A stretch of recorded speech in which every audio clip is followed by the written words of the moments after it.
आज गिन्नी ग्रुप के गजेंद्र जी जैन साहब पधारे हैं। मैं उनसे निवेदन करूंगा कि गुरु जी के चरणों में।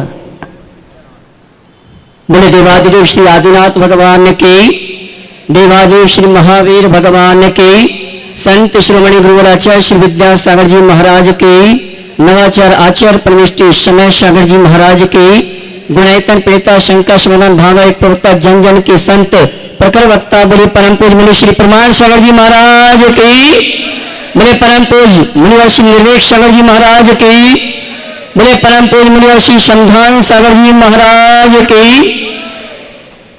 देवी अहिल्या की नगरी मालवा की स्थान इंदौर में परम पूज मुनि श्री प्रमाण सागर जी महाराज का सत्संग चातुर्मास स्थापना का कार्यक्रम हर्षोल्लास के साथ संपन्न हुआ और आज वीर शासन जयंती के पावन अवसर पर हम और आप टीवी चैनल का बहुचर्चित विश्वविख्यात संघ का समाधान का कार्यक्रम हम और आप प्रारंभ करें। उसके पूर्व आइए चलते हैं पारस चैनल, जिनवाणी चैनल, प्रमाणिक आदिनाथ चैनल के माध्यम से जिस कार्यक्रम को देख और सुन रहे हैं उन सभी की ओर से और यहाँ पर उपस्थित समस्त श्रावक श्राविकाओं की ओर से परम पूज मुनिवर के श्री चरणों में नमन करते हुए आशीर्वाद प्राप्त करेंगे और निवेदन करेंगे संघ का समाधान के कार्यक्रम के लिए दोनों हाथ जोड़ लें। बोलेंगे हे मुनिवर नमोस्तु, हे गुरुवर नमोस्तु, हे मुनिवर नमोस्तु। और आइए हम और आप टीवी चैनल का बहुचर्चित विश्वविख्यात संघ का समाधान का कार्यक्रम के संचालन मैं निवेदन करूंगा हमारे संघस्थ मुनि महाराज आज मुनि श्री संधान सागर जी महाराज से दोनों हाथ उठा के जयकारा लगाएंगे। बोले परम पूज मुनि श्री प्रमाण सागर जी महाराज की।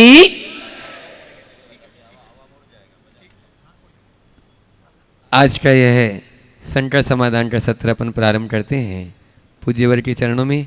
और इस सत्र में आज प्रथम प्रश्न के लिए मैं आमंत्रित कर रहा हूँ अपने बीच में सागर से पूज्य छुल्लक स्वरूप सागर जी महाराज जी, उनके गृहस्थ अवस्था के पिता श्री हरिश्चंद्र जी जैन यहाँ पर हैं।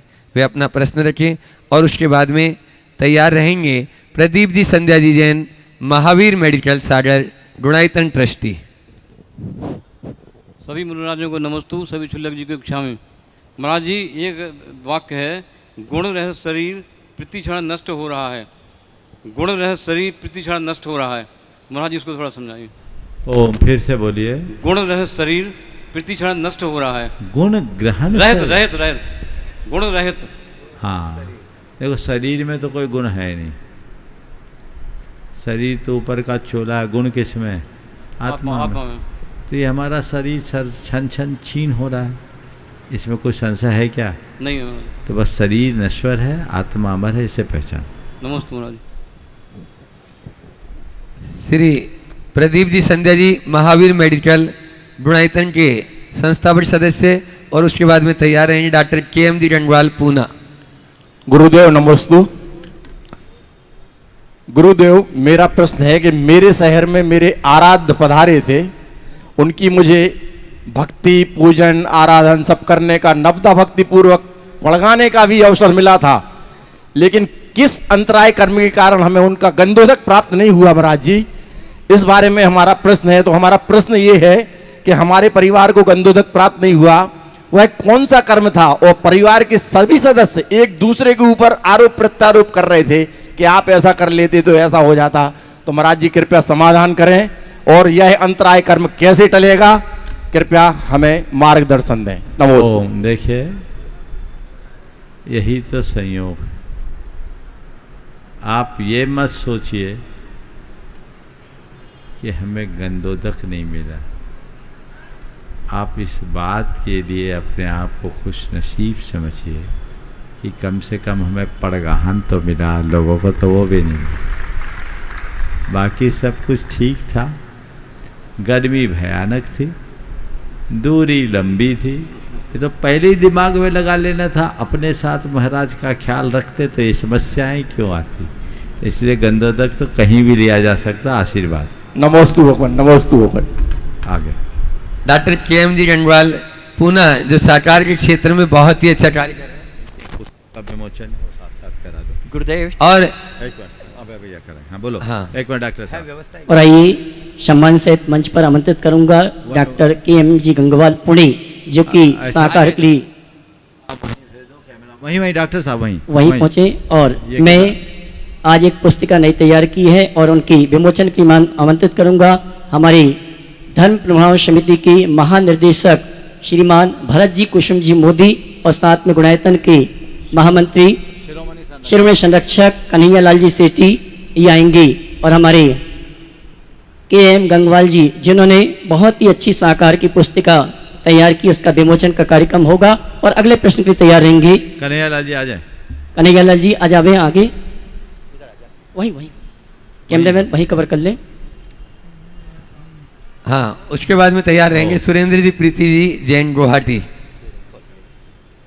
मिनट आने दो कन्हैया लाल जी को।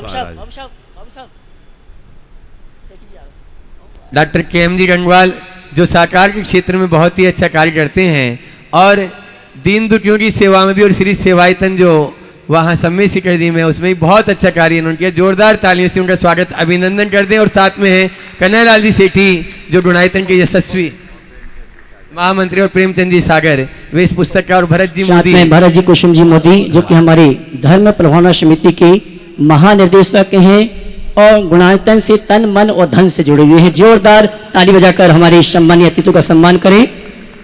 हाँ डॉक्टर साहब अपना सवाल कर ले जब तक। डॉक्टर साहब अपना प्रश्न।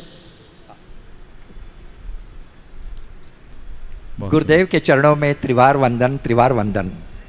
गुरुदेव, आज वीर शासन जयंती थी और सुबह सुबह आपके प्रवचन में मैं सुबह से ही था। ऐसा लगता था, मैंने आंखें बंद कर ली और ऐसा सोचने लगा कि मैं विपुलाचल पर्वत पर हूँ, मेरे साथ मेरे श्रावक बैठे हैं और महावीर के प्रतिनिधि के रूप में आप वहाँ देशना दे रहे हैं।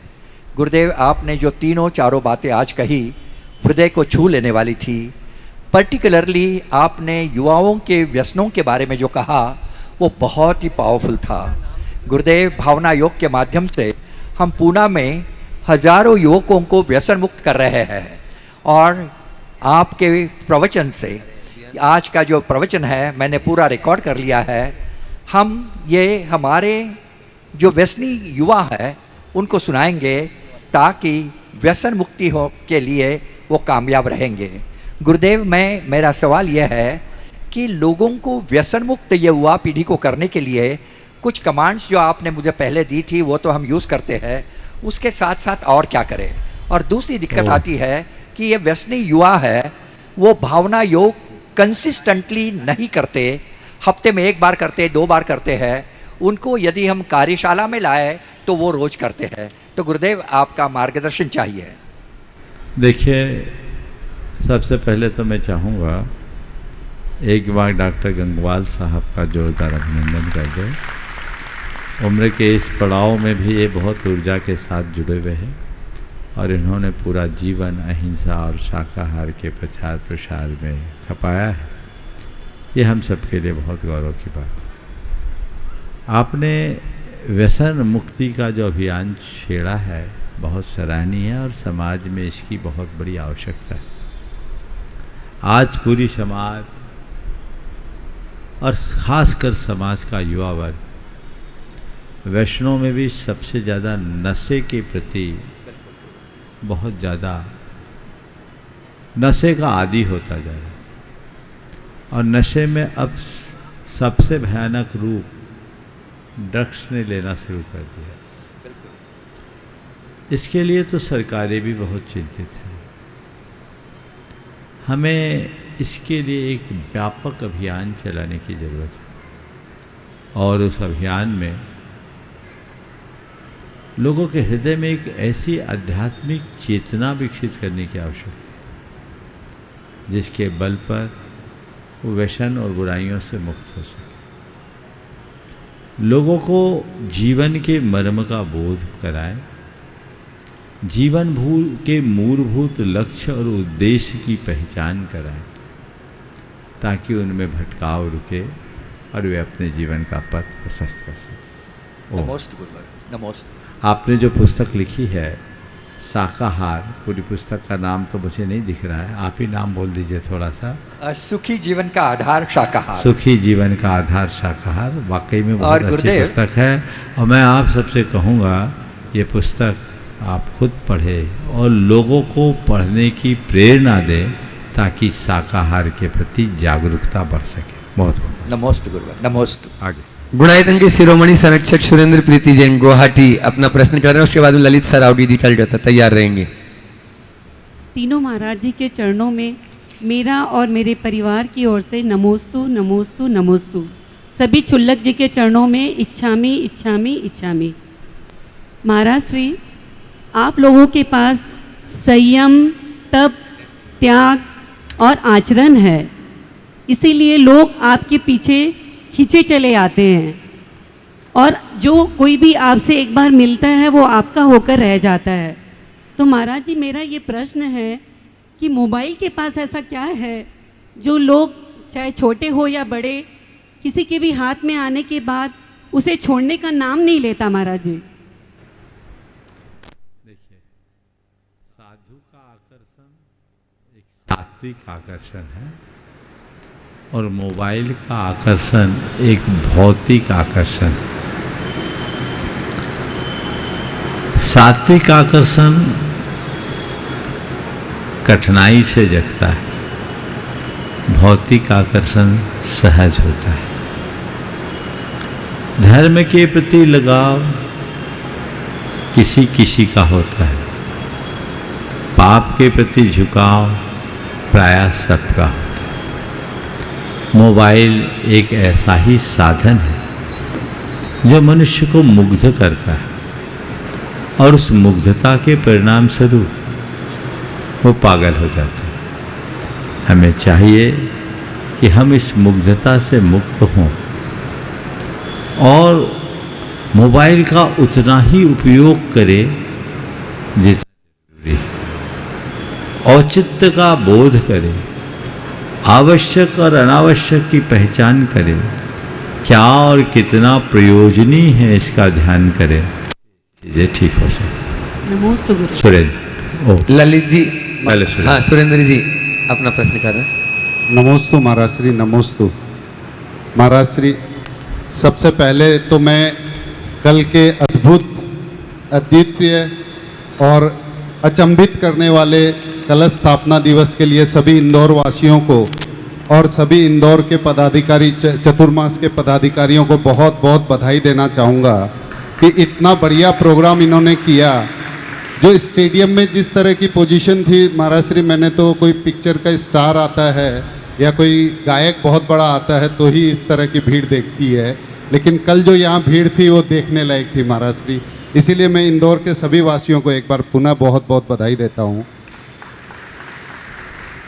महाराज श्री, ये जो चतुर्मास के 4 महीने होते हैं इसमें हम खूब बढ़ चढ़ के धर्म करते हैं और इसमें सारे काम सारे विराम दे दिए जाते हैं, शादी ब्याह या कोई गृह प्रवेश या कोई नया काम। तो ऐसा इस 4 महीने में इस तरह की क्या है कि धार्मिक काम तो खूब होते हैं मगर सामाजिक काम या सांसारिक काम नहीं होते। हमारे देश में एक परंपरा है, जब अशुभ समय आए तो शुभ का आलम्बन लो। ये देश की एक व्यवस्था है। अशुभ आए तो शुभ का, अशुभ आए तो शुभ का आलम्बन लो। ये 4 महीने के जो का समय है ग्रह नक्षत्रों की दृष्टि से, उस समय उसको शुभ नहीं माना जाता ज्योतिष के हिसाब से, इसलिए मांगलिक कार्य नहीं कर दो। तो मांगलिक कार्य जब नहीं करना है तो ऐसे अशुभ समय में हम जितना शुभ कर ले उतना अच्छा है। इसलिए 4 महीना लोग जी भर कर धर्म करते हैं और इससे एक संदेश लेकर जाए कि जब भी अशुभ सामने आए शुभ का दामन पकड़ लो, सब ठीक होगा। ओम। अपने बीच में कोलकाता से वाहिद जिंदगी के चेयरमैन ललित जी सरावगी यहाँ पर है, जिन्होंने 200 शॉर्ट फिल्म बनाई है और 4 बार विश्व रिकॉर्ड बनाया। जोरदार तालियां उनके लिए बजा दीजिए। वो अपना प्रश्न रखें और उसके बाद में तैयार रहेंगी ब्रह्मचारी सुनीता दीदी पदम जी जैन पास है, जो शिरोमणि सरक्षित गुणायतन है वे। गुरुदेव नमस्ते करता हूँ आप।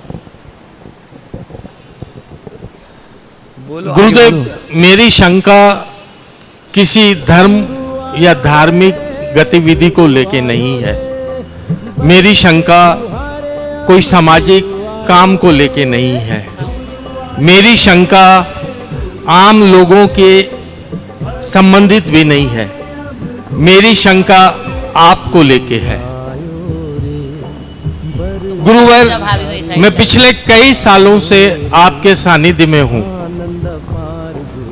मैंने आपको देखा है कि हजारों आदमी से आप घिरे हुए रहते हैं। आपके जीवन पे मैंने फिल्म बनाई, गुणायतन पे मैंने बनाई। मैंने आपको देखा कि आपका एक पांव गुणायतन में है, एक पांव जहां आप विराजित हैं वहां है। एक व्यक्ति को जब आप इधर दे रहे हैं, एक व्यक्ति की बात वहां सुन रहे हैं।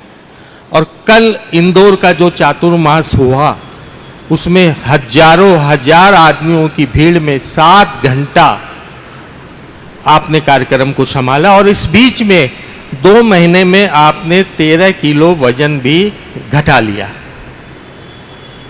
गुरुदेव, मेरी शंका है कि आप में क्या कोई जादू है, कोई चमत्कार है, या ऐसी क्या बात है गुरुदेव में, आप में जो इतनी शक्ति है, वो शक्ति हम में क्यों नहीं है? हम 2 घंटा काम करते हैं, हम थक जाते हैं। ये शंका मेरी आप दूर करें गुरुदेव, कि आप जादुई व्यक्ति हैं कि चमत्कारिक व्यक्ति हैं कि आप क्या हैं? देखिए, न तो मुझ में कोई जादू है न कोई चमत्कार है। मैं तो जादू टोना और चमत्कारों से अपने आप को दूर रखता हूँ और इनमें विश्वास भी नहीं रखता। लेकिन हाँ, मैं सतत अध्यवसायी हूँ, सतत प्रयत्न करता हूँ, प्रयास करता हूँ, तत्परता मेरा स्वभाव और उद्यमशीलता मेरी प्रवृत्ति। इसलिए मैं क्षण भर के लिए भी अपना समय नहीं खोता, हमेशा उद्यम करने की कोशिश करता हूँ। और मेरी कोशिश रहती है कि जितना बन सके मैं बेहतर से बेहतर बन सकूं और बेहतर से बेहतर कर सकूं। अभी आपने कहा कि पिछले 2 महीने में आपने अपना 13 किलो वजन घटा लिया। मेरा वजन नहीं घटा भाई, मेरा वजन तो आप लोगों की नज़रों में बढ़ा ही होगा। बोलो। बिल्कुल। मेरा वजन घटा है कि बढ़ा है? बढ़ते ही जा रहा है। फिर क्यों बोल रहे हो घटा है? जो मैं हूं ही नहीं उसकी चिंता क्यों करते हो तुम? वजन अगर घटा है तो शरीर का है। शरीर का वजन घटने की कोई परवाह मत करो, मनोबल को ऊंचा बनाए रखो। समझ गए? मनोबल ऊंचा होगा तो सब कुछ ऊंचा होगा। मैंने पहले भी बोला, मैं एक प्रयोग कर रहा हूँ। कल परसों में मैंने शंका समाधान में ये बात कही थी, इसलिए दोहराना नहीं चाहता। और ये प्रयोग भी मेरी एक तपस्या है, उस तपस्या की तरह मैं प्रयोग कर रहा हूँ। चल रहा है, जब सफल हो जाएगा तब आप लोगों को प्रेरणा दूंगा, और अगर मुझे लगेगा कि इसमें कसर है तो आपको भी कहूँगा आप फॉलो मत करना। और अभी तो सबसे कह रहा हूँ, जो मैं कर रहा हूँ उसका आप बिल्कुल भी अनुकरण मत करना। जब मेरा प्रयोग सफल हो, मुझे लगे, तब मैं खुद कहूँगा कि ये प्रक्रिया स्वस्थ रहने के लिए अपनाना चाहिए। नमस्ते गुरुदेव। एक सवाल गुरुदेव मेरा और है, मैं एक आपकी इजाजत से एक ही। आज बहुत प्रेशर है बस एक छोटा सा सवाल जो काफी गंभीर है। जल्दी से। गुरुदेव, जो मृत्यु शैया पे हैं, जिन्हें डॉक्टर जवाब दे देते हैं कि एक दिन के बाद इनका जीवन समाप्त हो जाएगा, उन्हें गंभीर बीमारियां हैं, हर जगह से निराश हो गए हैं, सांस अब जाने वाली है, वैसे व्यक्तियों को कहीं न कहीं किसी आचार्य से मुनि दीक्षा दिला दी जाती है और उनके नाम के साथ सागर जुड़ जाता है। तो क्या गुरुदेव मुनि बनना ओम देखिए, इतना आसान आपका है? आशय समझ गया, ये कतई उचित नहीं। आचार्य महाराज सदैव इसका निषेध करते थे। ये मरणासन व्यक्ति, डॉक्टरों ने जवाब दे दिया, कपड़े उतार दिए, बाल उतरवा दिए और कह दिए मुनि बन गए, ऐसे मुनि नहीं बनते। दीक्षा या पिच्छी किसी को उस स्थिति तक दी जा सकती है जब तक दीक्षा लेते समय वह अपनी चर्या करने में सक्षम हो, यानी अपने बल पर चलकर आहार ग्रहण करने की स्थिति हो तो दीक्षा देना। मरते मरते को पिच्छी पकड़ा देना पिच्छी का मखौल है, ऐसा नहीं करना चाहिए। इसलिए आपकी ऐसी स्थिति आए उससे पहले ही अपने आप को तैयार कर, समझ गए? नमस्ते गुरु। हाँ, ब्रह्मचारी सुनीता दीदी जी और साथ में है उनका पूरा परिवार बांसा से, एक बार इनके लिए भी जोरदार ताली बजा दीजिए। बिहार की पूरी टीम में ये भी शामिल रही और उस समय नहीं बुला पाए थे, आज भी ये अभी शिरोमणि संरक्षक भी गुणायतन के हैं। और उसके बाद में तैयार रहेंगे असित अर्चना जी बेनाडा कोलकाता अपने गुरुवर के चरणों में नमोस्तु, सभी मनराजों के चरणों में नमोस्तु, सभी क्षुल्लक जी के चरणों में इच्छा में। महाराज जी, हाँ। हमारी शिकायत नहीं है, हमारा मन है कि कल गुरु पूर्णिमा थी, गुरु के प्रति हमने तो अपना समर्पण कर दिया, लेकिन गुरु का बृहद हस्त हम लोगों के ऊपर बना रहे, इसके लिए हमें क्या करना चाहिए या हमें क्या कमी है तो वो हम अपनी पूर्ति करें कि गुरु का बृहद हस्त हम सब परिवार के ऊपर बना रहे। देखिए, गुरु का बरद हस्त अपने आप हम पर पड़ जाता है यदि हम गुरु चरणों में अपने आप को समर्पित कर देते हैं। और जब समर्पण आ जाता है तो ये नहीं देखा जाता है कि गुरु का आशीर्वाद मुझे मिल रहा है नहीं। समर्पित व्यक्ति तो हमेशा सोचता है और केवल एक ही बात सोचता है कि मैं जिनकी शरण में हूँ वो और उसी से फल फूल रहा हूँ तो कोई बाधा नहीं हो। नमोस्तु भैया बोलेंगे। असित अच्छा पदम। नमोस्तु महाराज जी, नमोस्तु नमोस्तु नमोस्तु।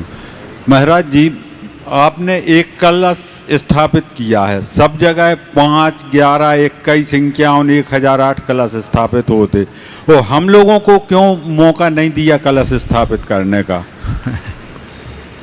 देखो, कलश स्थापित करना चातुर्मास के लिए जरूरी नहीं, ये तो लोगों को जोड़ने के लिए प्रभावना की दृष्टि से इस तरह की प्रक्रियाएं चालू हो गई। अब एक कलश होते थे पहले, फिर 3 होने लगे, फिर 5 होने लगे, फिर उनकी कोई गिनती नहीं, और धीरे धीरे ऐसा लगने लगा कि कलशों को पैसों के संग्रह का आधार बनाया जाने लगा। मुझे ये बात वर्षों से खटकती थी। मैंने सोचा इंदौर से एक नई शुरुआत होनी चाहिए। कलश रखना है, एक कलश रखो। जहाँ तक अर्थ की बात है तो मैं इस मिथ को तोड़ना चाहता था कि बिना कलश के भी लोग अपना योगदान दे सकते हैं, और इंदौर वालों ने ये कर दिखाया। समझ गए? आप लोगों को कलश रखने का अवसर भले नहीं मिला, लेकिन चातुर्मास का तो पूर्ण अवसर आप सबको प्राप्त हो रहा है। इसलिए लगे रहिए। और अब ये प्रक्रिया मेरे साथ चालू हो गई। मैं सभी भक्तों से कहता हूँ, अब जिनको भी कलश रखने का भाव है, अब इससे मन बना के रखना। जैसे साल में पिच्छी किसी एक को मिलती है, कलश भी किसी एक को मिलेगा। जोड़ जोड़ कर रखना, जब जिसका भाग्य जगेगा वो पा जाएगा। असित अर्चना बेनाडा कोलकाता जो गुणायतन की ट्रस्टी है, और उसके बाद में ऋतु मनीष जी जैन कोलकाता, यदि वो भी उनके पास में ही है तो साथ में आ जाए। ओ नमोस्तु महाराज जी। महाराज जी, प्रथमानुयोग में पढ़ने में आता है नारद जी कलह प्रिय थे। कभी उन्होंने सीता जी के साथ, कभी रुक्मिणी के साथ, कभी द्रौपदी के साथ, तो उनका नाम नहीं आता है, सिर्फ नारद। तो वो क्या एक ही थे? ऐसे तो पढ़ने में 11 रुद्र आते हैं। वो देखिए 9 नारद, हाँ 9 नारद। उन नारदों के विषय में कहा जाता है कि वे कलह प्रिय होते हैं, लेकिन नारद नाम के और लोग भी हैं। तो नारद के पद में रहना और नारद के नाम रखना, इसमें अंतर है। तो जो वसु स्वर्ग झूठ से थी नरक पहुंचा, स्वर्ग में नारद गया, वो नारद नाम का व्यक्ति था। दोनों में भिन्न था। नहीं, वो तो अलग है, लेकिन बाकी सारे नारद कलह प्रिय होने के कारण अधोगामी होते। ओ हाँ, रितु जी, मनीष जी जैन कोलकाता, और उसके बाद में तैयार रहेंगे अविनाश जी जैन प्रवक्ता विदिशा। नमोस्तु गुरुदेव। महाराज जी, किसी भी कार्य को करने में, चाहे वो संसारिक कार्य हो चाहे धर्म के कार्य हो, पुण्य की ज़रूरत पड़ती है। तो क्या पुण्य की आकांक्षा करना गलत है? देखिए, पुण्य की आकांक्षा करना अच्छी बात नहीं, पुण्य का कार्य करना अच्छी बात। पुण्य की क्रिया करो, पुण्य की आकांक्षी मत बनो। पाप से बचने का भाव रखो,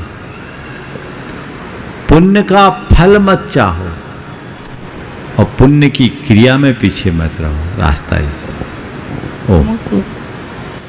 हाँ, अगला बोलिए। अविनाश जी जैन अपना प्रश्न कर रहे हैं, और उसके बाद गजेंद्र जी जैन, गेंद्री ग्रुप इंदौर। नमोस्तु गुरुदेव, नमोस्तु नमोस्तु। गुरुदेव, मेरा प्रश्न है, सार्वजनिक रूप से आप जो नियम देते हैं तो उसका पालन कितना करना चाहिए और नहीं करने वाले को क्या उसमें दोष लगता है? जैसे आज आपने नियम दिया, कोई मुझे कितना भी अपशब्द कहे उसका मैं प्रतिकार नहीं करूँगा, और यदि इसका जितनी बार भी उल्लंघन होगा उसके 100 रुपये पेनल्टी के हिसाब से मंदिर की गोलक में डालूंगा। गुरुदेव, मैंने तो इसका पूरा पालन किया है, और यदि किसी ने नहीं किया और गुस्सा आ गई और उसने वो उसके पेनल्टी के भी पैसे नहीं डाल पाया तो उसे कितना दोष लगेगा? मतलब पेनल्टी डाल दो, अभी दिन थोड़ी बीता है, हिसाब लगा लो, कल प्रवचन आने तक बैलेंस शीट करा जा सकता है। तो इसका दोष कितना लगता है महाराज जी? अगर सार्वजनिक देखो, अगर आपने संकल्प लिया है तो उसकी पूर्ति जरूर करना चाहिए। जीवन में सुधार चाहते हो तो जरूर करो। नमोस्तु गुरुदेव। तुम्हें पेनल्टी तो नहीं लगी? नहीं लगी। बहुत अच्छी बात है। श्रीमती माया देवी गजेंद्र जी, गिन्नी ग्रुप इंदौर, वे अपना प्रश्न कर रहे हैं। उनके साथ में ही ब्रह्मचारी जिनेश भैया जी अपने बीच में पंच बालेती से यहाँ पर हैं। एक बार जोरदार ताली बजा दीजिए इनके लिए, और वो भी साथ में रहेंगे, अपना प्रश्न कर रहे हैं। और उसके बाद तैयार हैं ज्ञानेंद्र जी जैन जयपुर।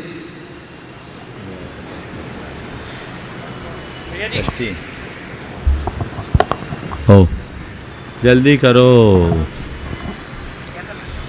सवाल किसका है? प्रश्न कौन? ओ, दिनेश कोई करना। नमोस्तु महाराज श्री। अगला नाम गजेंद्र जी का प्रश्न है।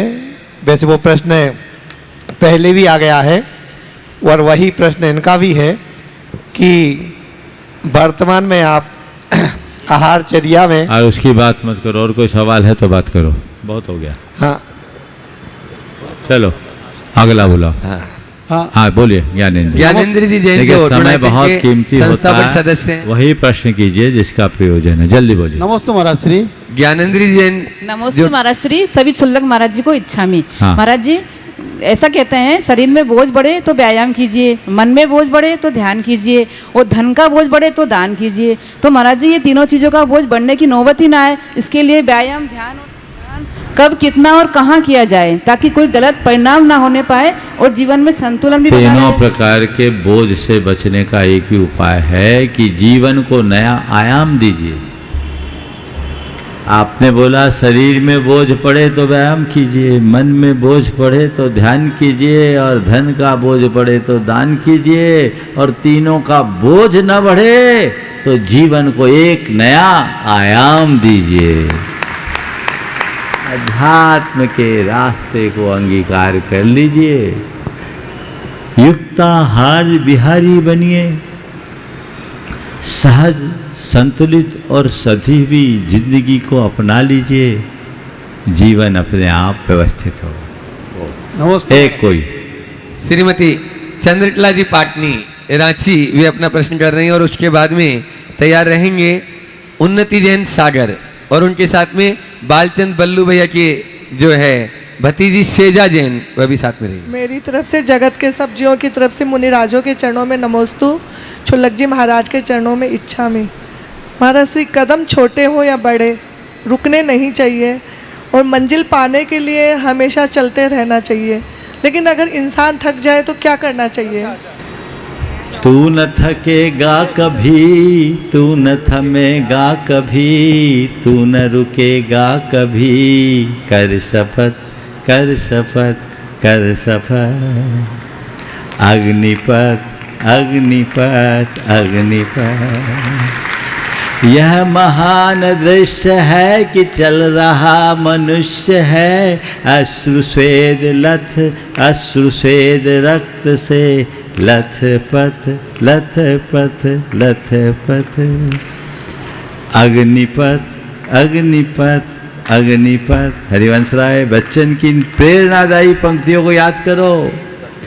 मुझे थकना नहीं है और थमना नहीं है, चलना है चलना है चलना है, बस चलते ही जाना है। यही अंदर का उत्साह संचरित करता है और जीवन का पथ प्रशस्त करता है। उन्नति जैन सागर अपना प्रश्न कर रहे हैं, उसके बाद में सेजा जैन सागर।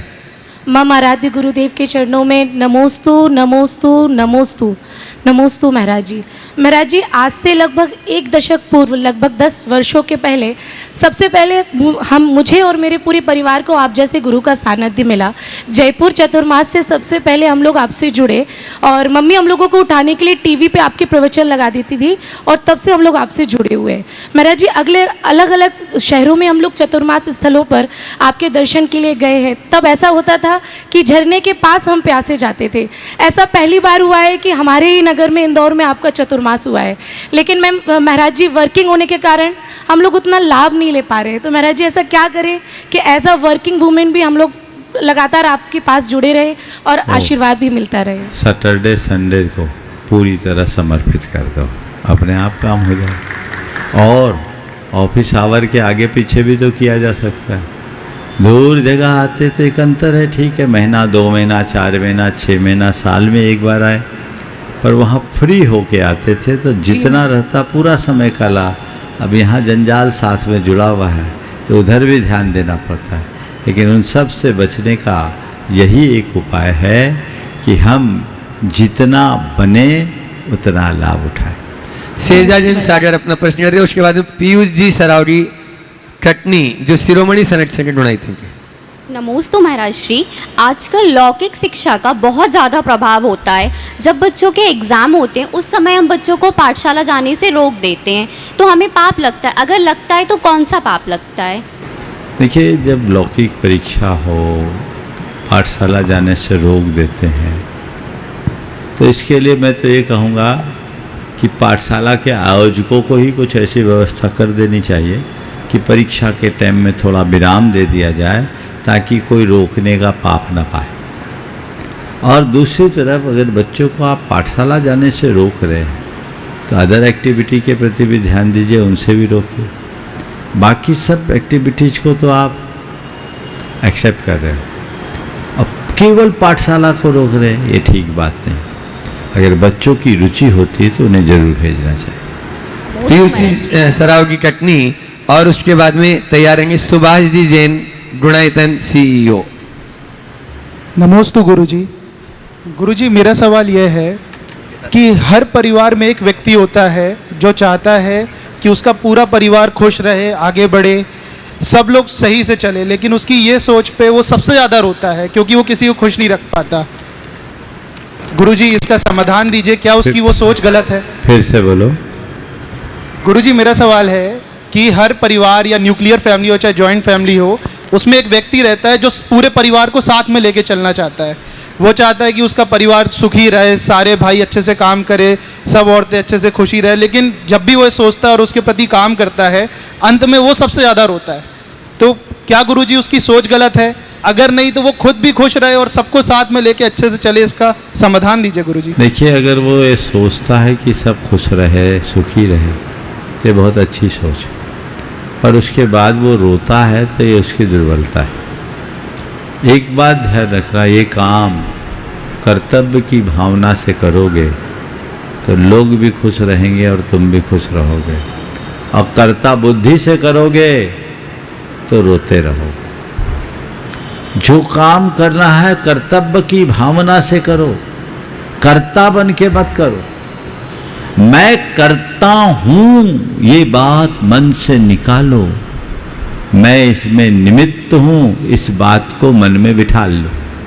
मेरे निमित्त से जितना होना है वो हो जाएगा, मैं बेहतर से बेहतर प्रयत्न करूँ, फिर जैसा निमित्त आए।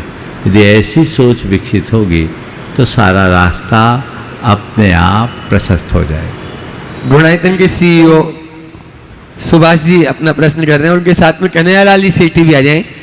कन्हैयालाल जी आएंगे नहीं, सुभाष जी उनके पास जाएंगे, उनका अलग सवाल हाँ, है। ठीक है, वहीं चले जाए पीछे। और उसके बाद धीरांशी संजीव जैन कटनी तैयार रहे।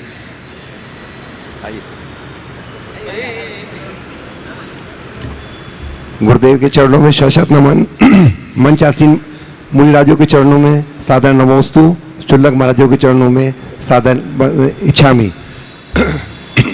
गुरुदेव, मंदिर निर्माण की कलाओं में सजाना हम लोगों का दायित्व है। जितना मंदिर सुंदर बने उतना ही अच्छा है, लेकिन इसका एक कुछ बैलेंस या कुछ ऐसा पैरामीटर या कोई ऐसा पैमाना हो जिससे कि मंदिर का कहाँ तक ले जाना चाहिए, इसका कुछ ऐसा कुछ आगम में या कुछ ऐसा गाइडलाइन है क्या कहीं पे? मंदिर जीवन की सर्वश्रेष्ठ संरचना है, और इस उत्कृष्ट संरचना को हमें यथासंभव अच्छे से अच्छे तरीके से बनाना चाहिए। शास्त्रों में शिल्प और स्थापत्य का बहुत सूक्ष्मतम विवेचन, बड़ी बारीकी से बताया गया कहाँ कितनी कारीगरी करनी चाहिए। तो वो चीज़ें तो है, उसके साथ शिल्प का अंत नहीं है, उसका विकास होता है, निखार होता है। हम अपने प्राचीन मंदिरों को देखें, खजुराहो के मंदिर को देखें, राणकपुर के मंदिर को देखें, देलवाड़ा के मंदिरों को देखें, क्या कला और शिल्प का जीवंत नमूना है। तो हम उसे बनाएं, साकार करें, उसका कहीं अंत नहीं। आपने जो गुणायतन में भी किया, सब शास्त्रों पर तो आधारित है। हाँ, कला में निखार लाने के लिए, कला का विस्तार लाने के लिए ये सब चीज़ें और जुड़ती है, उसमें नित्य नवीनता लाई जाए। ओम। हमारे बाबूजी कन्हैयालाल जी सेठी एक बात रखना चाहते हैं कि पावापुरी में विद्यासागर भवन जो आपके चतुर्मास के समय बना है, बहुत अच्छी तरह से चल रहा है, और उस पैसे का बहुत अच्छा सदुपयोग हुआ था, यही बात बोल रहे हैं ना आप? प्रयोग हुआ था। ऐसा है कि महाराज जी का जहाँ भी चौबासा होता था, पहले जहाँ भी चौबासा हुआ आज तक, जितना भी पैसा जहाँ पर आया है वो पैसा वहीं पर खर्च किया गया है। और चौबासा में जो पावापुरी में जितना पैसा आया था, पूरा पैसा वहाँ लगा दिया गया है। विद्यासागर भवन बनाया गया है। विद्यासागर भवन में आप लोग दौर वाले सब पधारे, वहाँ देखे लड्डू की टाइम चला जाता है। वो आप परमार सागर जी महाराज के चौबासा के लिए बनाया गया था, वो सब बना था। आपको इसी सूचना हम दे रहे हैं। बहुत सुंदर। चातुर्मास के करतार भी यही थे। चलिए सारे। हाँ। धीरांशी जैन कटनी अपना प्रश्न रखें, और उसके बाद डॉक्टर रश्मि जैन तैयार रहें। गुरुवर के चरणों में बारंबार नमोस्तु। गुरुदेव, diamonds are created under pressure, मतलब डायमंड्स प्रेशर में ही बनते हैं। फिर से बोलो। Diamonds are created under pressure, diamonds pressure के अंदर ही बनते हैं।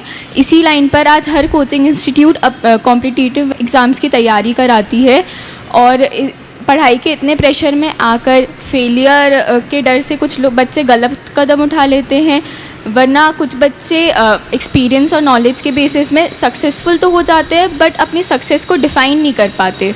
तो गुरुदेव, मेरा प्रश्न ये है कि सक्सेसफुल होना ज़्यादा ज़रूरी है या उतना नॉलेज और एक्सपीरियंस गेन करना?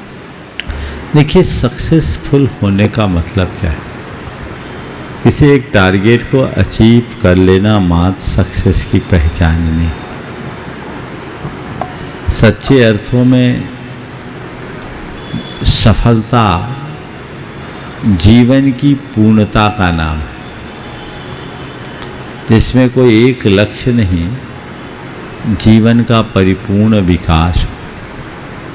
लेकिन आजकल किसी निर्धारित लक्ष्य को प्राप्त कर लेना ही लोग सफलता मानने लगे।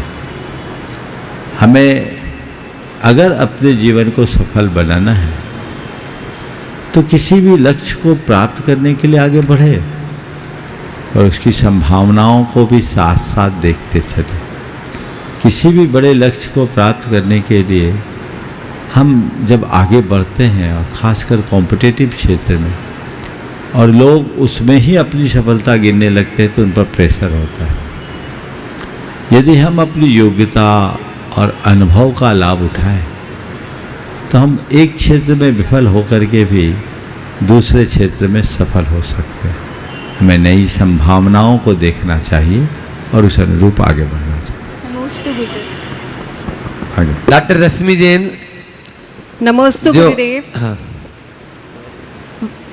सामाजिक व्यवस्था में परिवार सबसे मुख्य केंद्रीय इकाई है, लेकिन वर्तमान में देखा जा रहा है वैश्वीकरण के युग में परिवार नामक संस्था कमज़ोर होती जा रही है।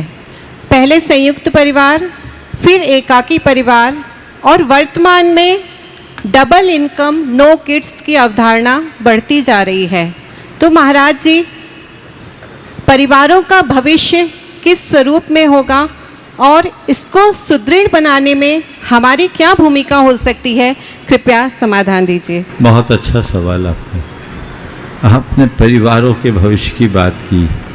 मैं तो देख रहा हूँ परिवार पर ही वार हो रहा है। जिस तरह की मनोवृत्ति विकसित हो रही है उसके आधार पर ये कहा जा सकता है कि धीरे धीरे परिवार विनाश की कगार पर पहुंच रहा है। आपने डबल इनकम और नो किड्स की बात की। यही तो परिवार की मूल भावना ही समाप्त होने लगी। ये पूरे पाश्चात्य सभ्यता के अंधानुकरण का कुपरिणाम। हमें इसके लिए प्रेम, परस्परता, आत्मीयता और सहजीवन की भावना को जगाना है। जब तक मूलभूत ऐसे जीवन मूल्यों को हम आत्मसात नहीं करते तब तक इस तरह की समस्याएं आएगी। आज लोगों की सोच बहुत संकीर्ण हो गई, चित्त अनुदार हो गया, हमारी मनोवृत्ति संवेदनहीन होने लगी और क्षीण होते हुए संवेदना के इस दौर में हम सब बहुत उथले स्तर पर आ गए। और जब ऐसी स्थिति बनी रहेगी तो इसका परिणाम भयावह होने वाला है। आज तो फिर भी खींचतान के ही सही परिवार चल रहा है, लेकिन जैसा आज चल रहा है वैसा ही सब कुछ चलता रहे तो मुझे लगता है आने वाले दिनों में परिवार खत्म हो जाएगा। और जब परिवार खत्म होगा तो समाज भी खत्म हो जाएगा, और जब परिवार और समाज खत्म हो जाएगा तो मनुष्यता भी खत्म हो जाएगी, क्योंकि इसके बिना मानव मानव नहीं कहलाएगा। केवल पशुओं के समान कुछ लोगों का झुंड बन करके रह जाएगा। हमें इस खतरे को बहुत गहराई से समझना चाहिए और उसके प्रति अभी से सावधान हो जाना चाहिए। यदि हम आज सजग नहीं हुए तो आने वाला कल बहुत भयानक होगा, और इसके लिए हमें आज से बच्चों को तैयार करना होगा। वर्तमान स्थिति में इन सब से बचने का केवल और केवल एक उपाय है, शिक्षा पद्धति में परिवर्तन। क्योंकि शिक्षा से हमारी सोच विकसित होती है, और जब तक हम अपनी सोच को ठीक नहीं बनाते तब तक जीवन की धारा परिवर्तित नहीं हो सकती। पूरी समाज में इस पर व्यापक चिंतन की आवश्यकता है, पर दुर्भाग्य है या इसे मैं एक विडंबना के रूप में देखता हूँ, सब लोग इस दिशा में आंखें मूंदे हुए हैं। एक अंधानुकरण का दौर चल रहा है और लोग उसी दिशा में आगे बढ़ रहे हैं, जो खतरनाक। नमोस्तु गुरुदेव। संगीता जी घवाने अटकोला जो गुणायतन के ट्रस्टी हैं, और उसके बाद तैयार रहेंगी सरिता जी अजमेरा गोयल नगर इंदौर। गुरुवर के चरणों में त्रिवार नमोस्तु। गुरुदेव, जीवन में धर्म हो तो पुण्य बढ़ता है, और पुण्य बढ़ता है और जीवन भी सुरक्षित होता है, इसमें कोई शक नहीं है। लेकिन गुरुदेव, जीवन में एक ऐसा पड़ाव आता है कि मनुष्य ऐसी भावनाएं नहीं होती कि मंदिर में जाओ धर्म करो। ये किस पुण्य कर्म के उदय से होता है और ऐसा क्यों होता है, इस पे उपाय क्या है? देखिए, कुछ लोगों के साथ ऐसा होता है कि सब कुछ होने के बाद भी अच्छे भाव नहीं होते। इसके पीछे दो कारण है। एक, उस व्यक्ति के तीव्र मोह कर्म का उदय, और दूसरा तीव्र अंतराय का उदय। मोहनी कर्म और अंतराय कर्म हमें अच्छे कार्यों में रोकता है, इसलिए अच्छे कार्यों में उत्साहित रहने के लिए हमें इससे बचना चाहिए। नमोस्तु गुरुदेव। सरिता अजमेरा इंदौर, और उसके बाद में दीपक जी अलका जी सेठी औरंगाबाद। नमोस्तु गुरुदेव। नमोस्तु गुरुदेव। गुरुदेव, योग्यताएं कर्म से पैदा होती है। जन्म से हर मनुष्य शून्य होता है। जब इंसान करवट लेता है तो दिशा बदल जाती है, और जब वक्त करवट लेता है तो दशा बदल जाती है। गुरुदेव, इस दिशा और दशा के बीच में कैसे सामंजस्य बिठाएं? करवट लेता है तो दिशा बदलती है, और वक्त करवट लेता है तो दिशा बदलती है। आपने पूछा इस दिशा और दशा के बीच में हम कैसे सामंजस्य बनाएं। मैं इतना ही कहना चाहूँगा, जब हम करवट बदलते रहें तो हमें ध्यान रहता है, वक्त करवट ले हम थोड़ा ध्यान रख लें, अपने आप सामंजस्य हो जाएगा। हम करवट ले रहे, हमें पूरा ख्याल है तो हमें कोई फर्क नहीं पड़ता, दिशा बदलने के बाद भी मन में प्रसन्नता होती। जब भी वक्त बदलने को हो, सावधान हो जाओ और स्वीकार लो, अपनी सोच की दिशा बदल दो कि वक्त ही नहीं बदल रहा है, वक्त के साथ हमें सोच की दिशा भी बदल लेनी है। और यदि वक्त के साथ हमने सोच की दिशा बदल ली तो कोई भी दशा हो, हमारी कोई भी दिशा हो, दशा सही बनी रहे। नमोस्तु गुरुदेव। दीपक जी अलका जी सेठी। नमोस्तु गुरुदेव। और उनके बाद तैयार रहेंगे आनंद जी गोदा इंदौर। ओ बोलिए। गुरुदेव, मैं पूछना चाहती हूँ कि बेटी की शादी के पहले, बेटी को विदा करने के पहले उसको क्या शिक्षा देकर विदा करना चाहिए घर से? जो आपकी माँ ने आपको शिक्षा देके विदा की थी वही अपनी बेटी को दो। याद तो होगा ना? आज के जमाने में क्या शिक्षा देना चाहिए? बोल रहा हूँ, आज के जमाने में भी वही जरूरी है। तुम्हारी माँ की शिक्षा ने तुम्हें अपने पति के साथ 30-35 सालों से बांधे रखा। कितने साल हो गए? 25, 35।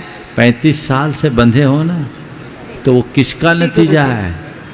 मम्मी का, उनकी शिक्षाओं का। तो तुम चाहती हो कि मेरी बेटी भी ऐसे ही बंधे रहे? जी हाँ। तो वही शिक्षा दो, जो प्रैक्टिकल हमने किया वही कराओ। नई शिक्षा दोगे नतीजे बिगड़ेंगे, पुरानी का अनुकरण करोगे स्थिति संभलेगी। सबसे बड़ी गड़बड़ी यही हो रही है कि लोग नए नए प्रयोग करने लगे हैं, पुराने को भूल रहे हैं, ये उचित नहीं। चलिए आनंद जी, नवीन जी गोधा। नवीन जी गोधा ने मनोज क्या पूरी टीम की तरफ से गुरुदेव के चरणों में बारंबार नमस्ते। चलिए, और इसके बाद इस सवाल के बाद आज महाराज जी का सवाल होगा। 4-5 दिन से सवाल नहीं हुआ, तो आज महाराज श्री का सवाल होगा। माइक ठीक कर दीजिए, बोलिए। गुरुदेव, एक शंका थी। गुरुदेव, जग विख्यात है कि स्त्री पुरुष को जन्म दिया, स्त्री ने पुरुष को जन्म दिया, किंतु सदैव एक ही बात कही जाती है कि पुरुष प्राय स्त्री प्राय से श्रेष्ठ है। ऐसा क्यों? पुरुष प्राय स्त्री प्राय से श्रेष्ठ है। देखो, पुरुष पर्याय स्त्री पर्याय से श्रेष्ठ है या स्त्री पर्याय पुरुष पर्याय से हीन है, ऐसा तो मैं नहीं कहूँगा। लेकिन तुम्हारे सवाल को मैं थोड़ा सा मोड़ता हूँ।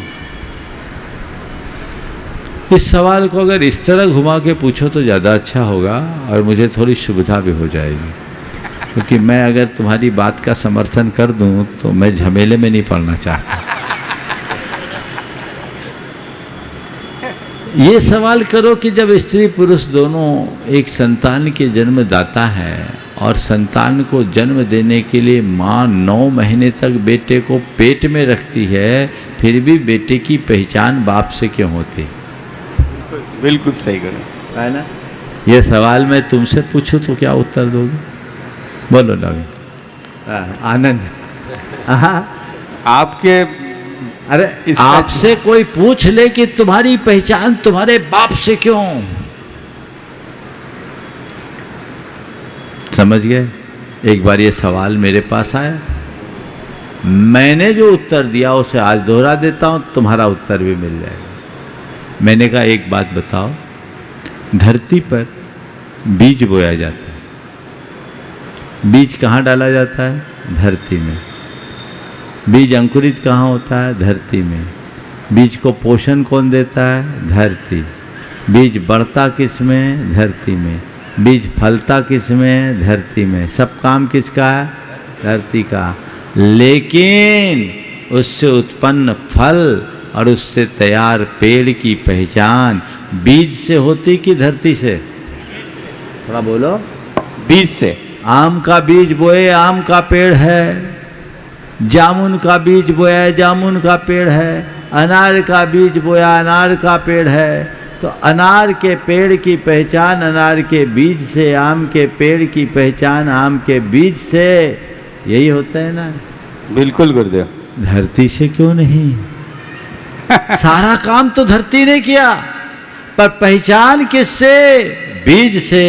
तो मैं यही कहता हूँ, पिता बीज डालता है, माँ धरती है जो उसे पनपाती है। जय जय गुरुदेव, जय जय गुरुदेव। पिता बीज डालता है, माँ धरती है जो उसे पनपाती है। इसलिए संतान की पहचान माँ की जगह बाप से होती है। जय जय। और जो हमें पहचान दे उसे श्रेष्ठ मानने में संकोच कैसा? जय कारा गुरुदेव का, जय जय गुरुदेव। चलिए अब महाराज जी दोनों हाथ जोड़ते हुए महाराज जी चरणों में निवेदन, जो निसंक है, निर्भीक है, निर्वेद है। समय कितना और बचा? ऐसे 3 मिनट है। चलो ऐसे पूज्यवर के चरणों में अपन सब निवेदन करते हैं कि आपकी संख्या के माध्यम से हम सबको समाधान की गंगा में अवगाहन करने का अवसर प्राप्त मुनि श्री को नमोस्तु करते हुए सुना है दिन पर दिन व्यतीत होते जा रहे थे, किंतु तीर्थंकर महावीर स्वामी की दिव्य ध्वनि खिर नहीं पा रही थी। और जैसे ही गौतम गणधर का योग बना और 66 दिन के बाद भगवान महावीर की प्रथम दिव्य देशना हुई, वह आज के दिन जिसे वीर शासन जयंती के रूप में मनाया जा रहा है। प्रश्न ये है, क्या भगवान महावीर को योग पात्र की जो तलाश थी, तो ऐसे योग पात्र की तलाश मुनि महाराज पहले भी थे, लेकिन फिर उनकी दिव्य ध्वनि क्यों नहीं खिरी? और आज जब हम शिक्षा देते हैं, माता पिता बच्चों को जब शिक्षा के क्षेत्र में भेजते हैं, तो क्या उनको भी इस तरह से अपने बच्चों की योग्यता का कुछ मूल्यांकन करना चाहिए और कैसे करना चाहिए? कृपया समाधान करें। देखिए, ये बात बिल्कुल सही है कि भगवान महावीर 66 दिन तक एक प्रकार से मौन रहे, उनकी वाणी नहीं खिली। और इस पर सवाल आया तो एक ही उत्तर आया, गणहरा भावादो, गणधर का अभाव। भगवान को एक ऐसे व्यक्ति की तलाश थी जो न केवल उनकी बात सुने अपितु स्वीकारे। जब तक स्वीकार्यता न हो तो अच्छी बात परोसना उचित नहीं। एक संयोग है, भगवान ने बुद्धिपूर्वक ऐसा कुछ नहीं किया, क्योंकि ऋषभदेव की वाणी तो गणधर के बिना ही खिर गई थी। लेकिन ये संयोग है, पर हम अपने व्यवहार में ये बात जरूर कहते हैं और हमें करना भी चाहिए। पात्रता को परखे बिना तत्व परोसना ठीक बात नहीं है। आप जिस पात्र में खीर परोसने जा रहे हैं, कहीं देखो उसमें कचरा तो नहीं भरा खीर के साथ।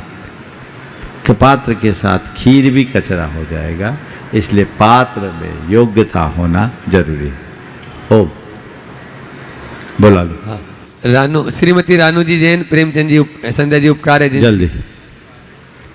ओम जल्दी। यदि समय रहा तो उज्जवल जी जैन तैयार रहेंगे। ओम नमोस्तु भगवान। हाँ, जल्दी। उम्र के इस दौर में अपने रिश्तेदार, परिवार और सारे आसपास रहने वाले लोगों के संग अपना व्यवहार कैसा रखूं कि उन्हें हमारी ज़रूरत हमेशा महसूस होती रहे और मैं अपने आप को उन पर बोझ ना समझूं। बस एक ही बात है, अपने आप को समझ लो कि मेरे उम्र का दौर खत्म हो रहा है, मुझे अब सावधान होना चाहिए, समय भी पूरा हो गया है। बोलिए परम पूज्य आचार्य गुरु से विद्यासागर जी महाराज की। हेलो। देखिए बोलिए परम 2-3 सूचना।